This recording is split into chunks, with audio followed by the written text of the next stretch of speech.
Make It Stop. Written by Captain Unstoppable. Make it stop! Make it stop! Make it stop! Big Mac screamed as he sprinted through the fields of Sweet Apple Acres. But no matter how fast his hooves ran, his mouth was faster. All of his thoughts were turning into words before he could stop them. His once simple way of life had been shattered in seconds. And now, he was a mad stallion. My word, the sun is bright today. Doesn't Princess Celestia know that high temperatures could inhibit the growth of apples? Mac's mouth just kept on running, commenting on anything and everything. And honestly, what was Applejack thinking bringing that Glimmer character to the farm? A pony who had controlled others with her magic? I thought Applejack had enough common sense to know that would be a bad idea. Mac's heart gave a start as he realized what had just come out of his mouth. His words were thoughts he had kept buried within him, thoughts that he knew could hurt others if he were ever to give them breath. Yet here he was, mouthing off like some gossipy nag. I say, is this what Rarity does in her free time? Mac felt his heart drop at those words as he kept on sprinting, his mouth still running as if to keep pace with the fall of his hooves. What is wrong with you, Macintosh? Talking about a fine and beautiful mare in such a way. Shame on you for thinking such things about a mare you once considered asking out.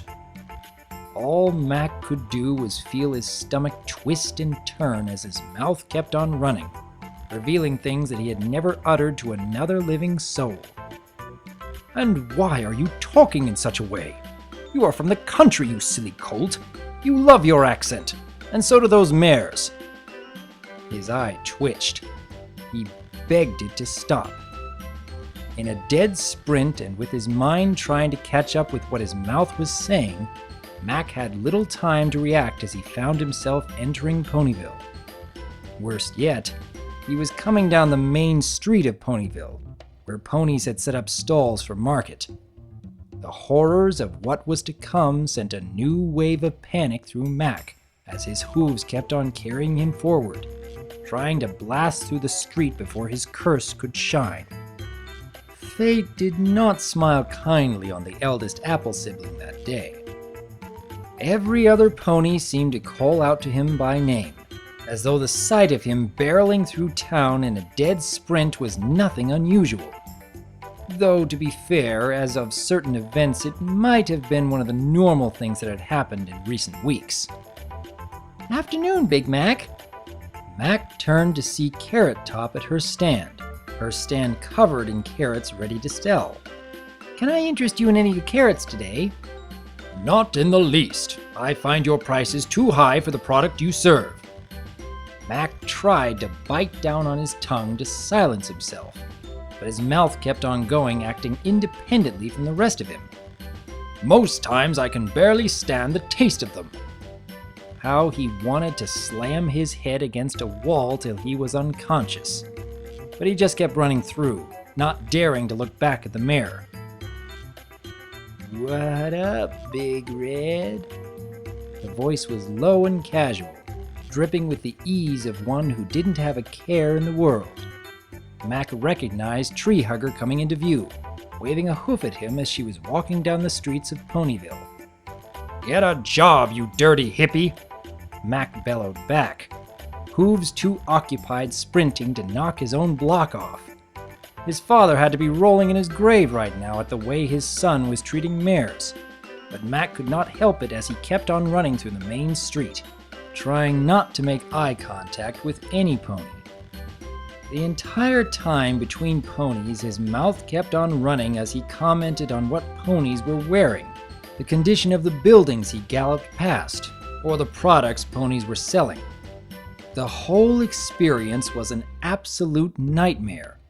He would have to move far away from Ponyville after today, as far away from Ponyville as he could to avoid the shame. He would have to dye his mane a different color and change his name. He had heard Stalliongrad was nice this time of year. Just as the ideas of moving far away danced in his mind, his mouth telling the world around him the idea, as well as about how Stalliongrad was a place where a pony could get work if he was strong enough, he saw salvation. There was a turn up ahead that could lead him right out of town and back towards the farm. Without hesitation, Mac started to bank a hard right turn and charge for the side street, his mouth rambling on about how he had not run this hard since the last Iron Pony competition. "Hey there, Mac, where's the fire?" Mac's eyes went wide as he came face to face with Caramel, right on the corner leaving Main Street. The dark yellow pony stood a few yards away, just smiling as if it were any other day. Mac started to skid to a halt, his hooves plowing the street behind him. Caramel flinched, raising one foreleg up to protect himself from the oncoming collision. Luckily, Mac stopped mere inches from Caramel, his eyes wide as he stared down at the stallion, who had his own eyes squeezed shut. Slowly, Caramel opened one of them to find Mac had halted before him, and he gave out a slow breath. "Luna, Mac, you nearly gave me a heart attack. You need to stand up for yourself." Mac could only stare down at Caramel, who looked up at him with equally wide eyes. His body wasn't moving, but his stare was locked on Mac, or perhaps was going through him. What? "You're too soft. You let ponies walk all over you." Thoughts Mac had once had about his friend started to spill out of his mouth, and it didn't have the decency to ask for permission to speak. "You're a great friend, Caramel. One of the best I've ever had. But can you stand up for yourself? Just once? It always seems that you want to be a doormat to let others clean their hooves on. Celestia, bless it. You need to be a stallion once in a while. Go get a date. Tell the waiter they brought you the wrong order. Just go do it." Mac wanted to bash his skull in, find a deep hole and bury himself for the rest of his life. Caramel just stared back at Mac, his eyes still dinner plate sized and starting to glisten with tears. "Mac, you really don't think that, do you?" Mac wanted to stop. He wanted to somehow take back those words, to take back those horrible things, but his mouth kept running without checking in with him again. "Indeed. You are a stallion. Stand up for yourself." "Luna, I am so sorry, Caramel, but it's true. Do you know how many times I've had to watch you squirm around because you were just too shy to speak up?" "I'm sorry, Caramel, but it's true, and as much as I'm trying not to say anything, I can't stop. Make it stop!" Mac all but shrieked as he turned away from Caramel and started to sprint away from him. He didn't dare look back at his friend, or at least the pony that was once his friend. "Oh, Celestia, he is going to hate me," Mac said, none of his thoughts being able to stay within his head anymore, all of them being projected out of the gaping hole that had opened in his face. He needed to find a way out of Ponyville, to find somewhere to hide before he came across another pony he had thoughts about. Rounding another corner, Max sprinted down the new street, trying to recognize any landmarks that would tell him which was the fastest way out of town. All the while, his mouth just kept on chuntering as those deep-buried thoughts came bubbling up to the surface and made themselves known to the world. How is it that the mare-to-stallion ratio is so skewed here? For every stallion that resides here, it seems that there are 10 mares. One could see how this might be a good thing, but such a staggering amount of mares here would make any stallion nervous beyond all comprehension to ask a single mare out. Mac's throat started to hurt. He had never talked for this long, nor in such a manner in all of his life, yet he was compelled to keep talking, his voice not sounding the least bit strained as he spoke.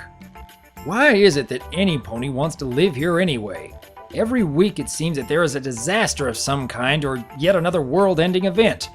I am grateful that there at least has not been any major collateral damage, yet we all keep living here as though nothing is the least bit wrong with it. What madness is this? Mac just kept on sprinting. His legs were burning, joints aching, begging for him to stop, begging him to let them rest. But still it went on. Still his mouth took aim at the remaining fragments of his reputation. Ignoring the pain and where it was starting to come from, Mac pushed onward as he kept on searching for a way out of town and back to the safety of home. Salvation soon came to him as he saw one of the bridges that led towards the farm. With renewed energy, he pushed his body even harder, the sound of his hooves clopping against the ground nearly drowning out his ranting mouth, but not enough for his liking. "Just a few more seconds, Macintosh, and you shall be home, ready to crawl into the first hole you find and bury yourself in it. Oh, there is no way this day could get any worse." The universe seemed to enjoy when ponies used those words, for no sooner had he uttered them did a prismatic Pegasus come soaring out of the sky and land right in the middle of the wooden bridge, facing him head-on. Mac hit the brakes as hard as he could, but he had picked up too much speed. The Pegasus on the bridge seemed to realize this as well, but far too late, for she had barely spread her wings when Mac's large form clattered into her. Mac and the Pegasus tumbled down the rest of the bridge and onto the dirt path. For a brief moment, Mac's mouth stopped working, mostly because it was filled with earth. He started to spit it away as the pony under him pushed themselves free of Mac's mass. "Yo, what's your deal, Mac?" called a scratchy voice nearby. Mac felt as though his heart had stopped, ice piercing through his very core. The pony that he had crashed into had a rainbow mane, wings, and a voice that, much like her mane, he had never heard come from any other pony before. Opening one green eye, a new wave of fear and horror went through him as he recognized Rainbow Dash. "Applejack told me to come and find you because Starlight Glimmer did something to you, and whatever she did needs to be fixed." Rainbow had already taken to the air again, a place she so naturally belonged. "Ponies all over town said you've been acting strange, so what's up? What did the pink moron do now?" "You're the cutest filly I've ever met in my entire life," Mac blurted out, his green eyes staring at Rainbow Dash, unable to stop himself. The normally cool and collected Pegasus stared right back at him, tilting her head to one side as she just looked at Mac, who was just starting to get up. What? "When you tilt your head like that, it makes my heart skip a beat, even though you could run, fly, and talk rings around me. I can't help that the first word that comes to mind for you is cute."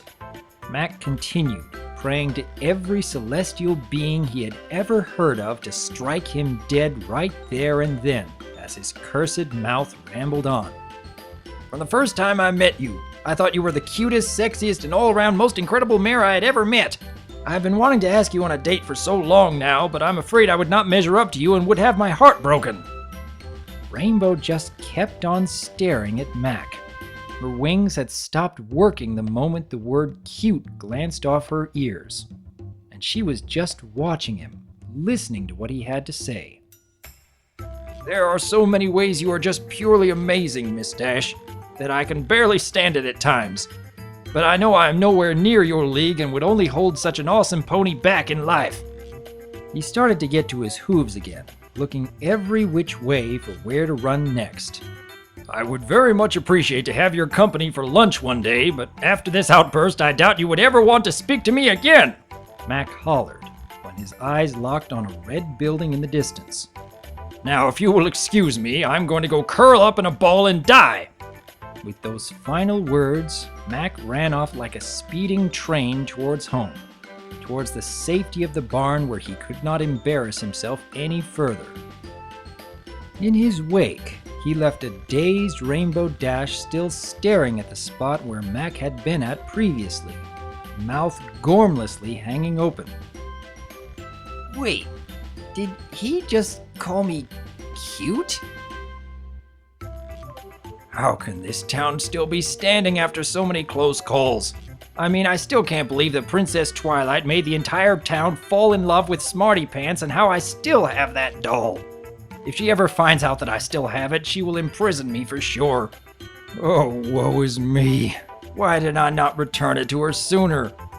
Yes, part of me wanted to give it back so I could strike up a conversation with that cute mare, but once more, dear lad, you just do not have the guts.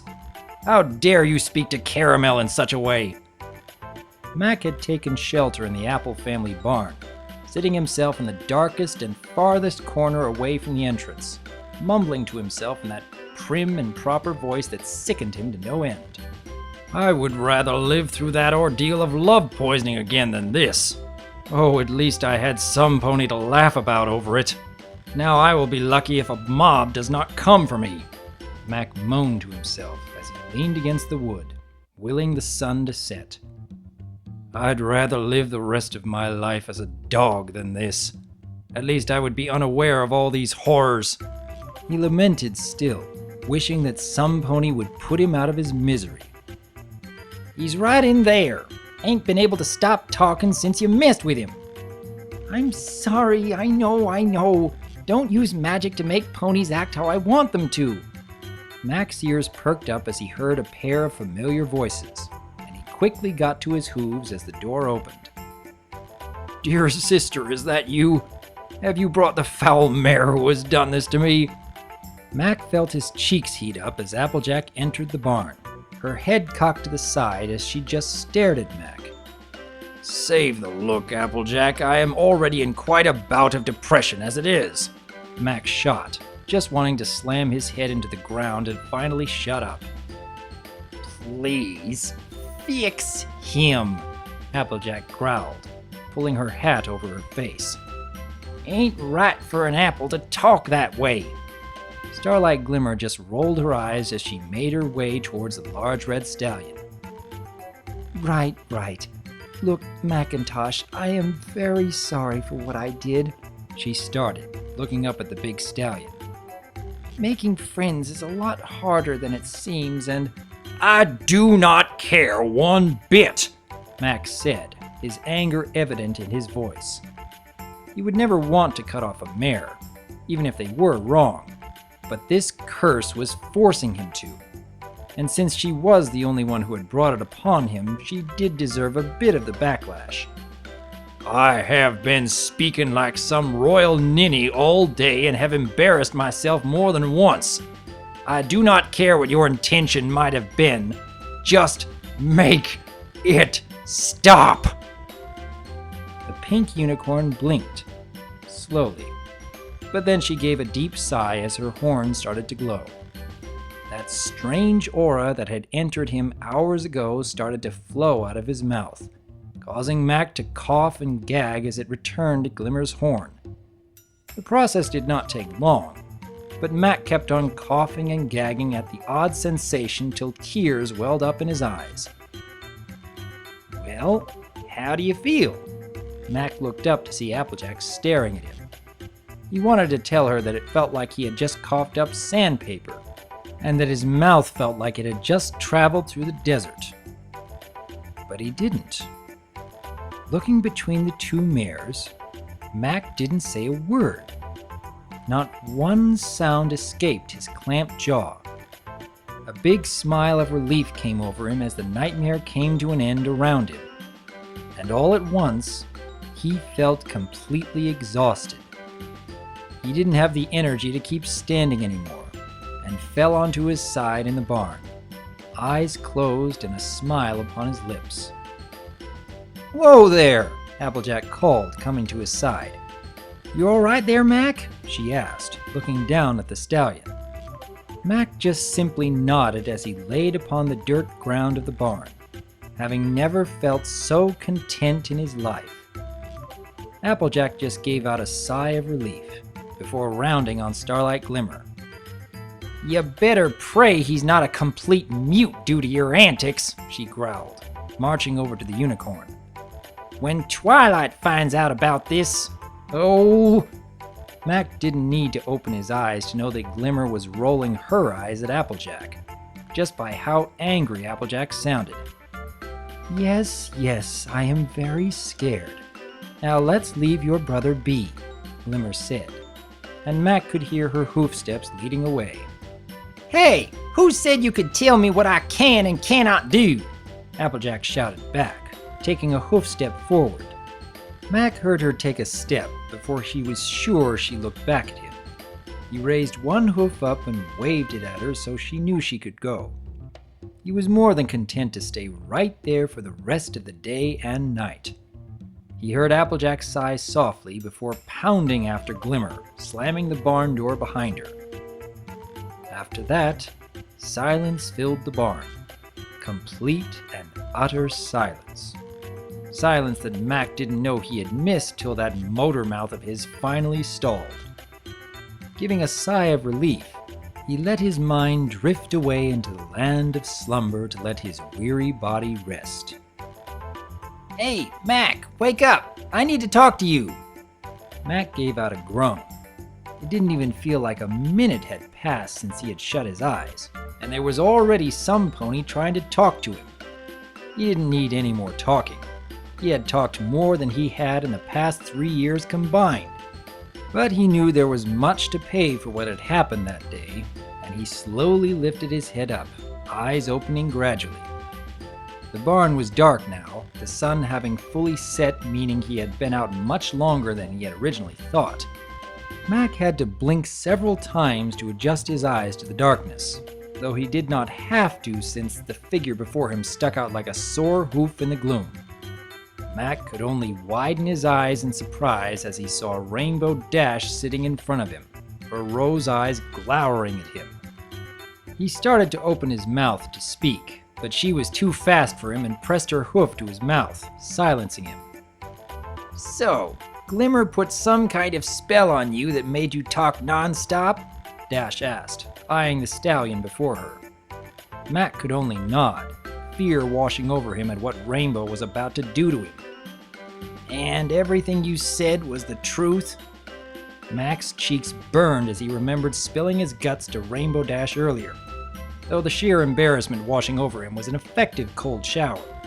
Mac just nodded meekly at her. Rainbow Dash nodded right back at him, nodding slowly, chewing her lip as she thought. "Miss Dash, I didn't..." "Lunch tomorrow. Hot Walk Cafe. Right at noon," Rainbow Dash said, locking eyes with Mac. The stallion could only look back at her, his mind coming to a halt as he tried to process what was happening. "You said you wanted to go on a date with me, right? So here's your chance, big guy," Rainbow said, grinning at him. "Any pony that can run as fast as you has to be kind of awesome," she said, shrugging. "So don't screw it up," she added, giving the stallion a wink that sent his heart skipping. He nodded furiously at the arrangement. Rainbow Dash gave a nod of approval herself as she turned away from Mac, ready to take off. "Oh, and Mac?" She turned to face him, her eyes half-lidded, looking more stunning than he could have remembered before. "Yup." Mac didn't see it coming. 1 second she was giving him a look that would melt steel. The next she seemed to have closed the distance between them in less than a heartbeat and slugged him in the stomach. He let out an oof of pain before doubling over. "If you ever call me cute so many times in public again, you will regret it," she said, before leaning over and giving him a peck on the forehead. "See you tomorrow," she chirped, before taking to the sky and making her exit through one of the open windows. Mac just stayed like that for several moments, curled up in a ball and clutching his stomach. While making it up to Caramel, Carrot Top, and Tree Hugger would take some effort, at least he got a date out of this whole horrible ordeal.